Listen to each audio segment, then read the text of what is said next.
Does anybody want to get inside Oracle? Here's the badge to do it. This was like sitting on a pole. Somebody just kind of found it.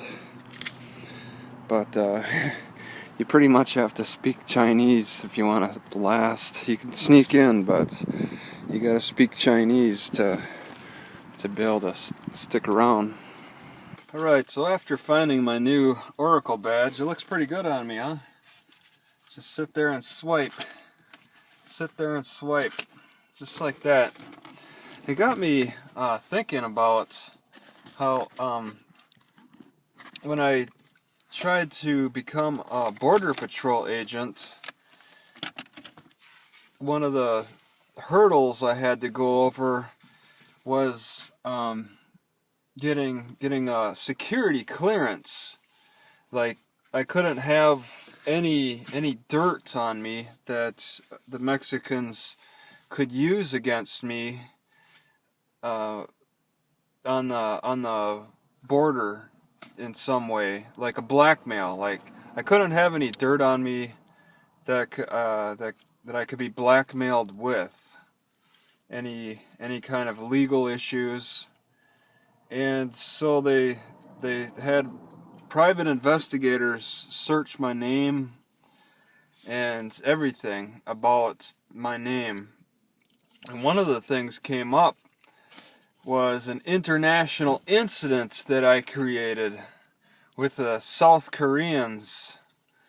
Okay, so I was in college at UW-Eau Claire, and there's a computer lab that people actually used. And one day while I was in there, now this was before the incident, a Russian guy who I later became friends with, played a lot of tennis. I like the guy, Alexander something, forget his last name, hard to pronounce. He did something weird to my computer. Like, I was just sitting there just bebopping on my computer, and suddenly I got this message that my computer was about to shut down, and it started like a time limit thing. And I was like, what is going on? This is crazy. Do I have to restart my computer or something? And it took a few minutes, but eventually I think he came over and was like, hey, I was just messing with you, man. And he showed me how to do it. And I was intrigued. I thought it was pretty clever. I guess it's a communication system that was set up. Some software was put into all these computers so that they could control each other. It might have been for the professors or something to control all the computers for a computer class, but individual computers, you could communicate with each other. But he put the message that my computer was going to be shutting down. I thought it was clever. I held on to that trick, that prank, for a couple of weeks, and then Mexican group came in, like students, and then left, and then a Korean group came in. Dynamics of the environment completely changed. Mexicans were all about fun and partying. I had fun with them.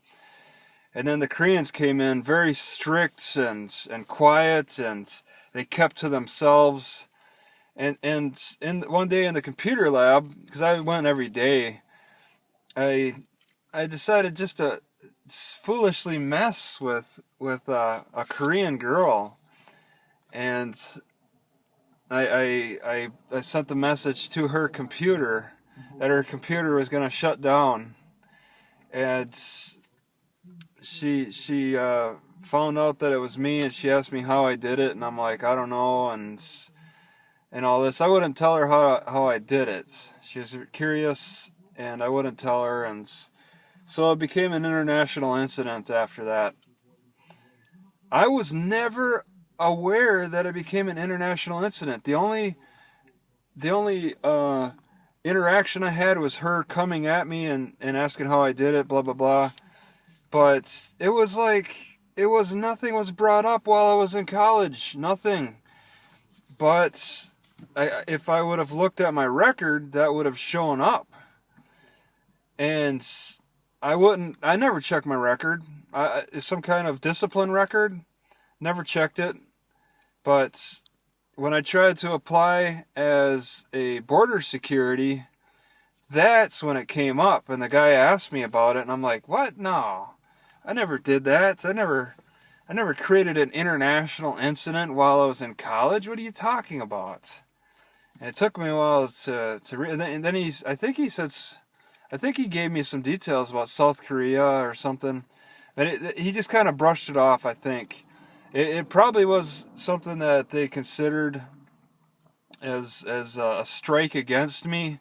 But yeah, it wasn't mentioned in college. So that was my international incident.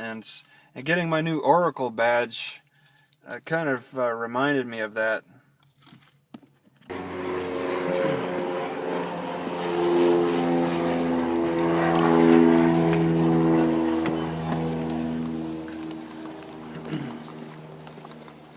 Yeah, found this on the side of the road.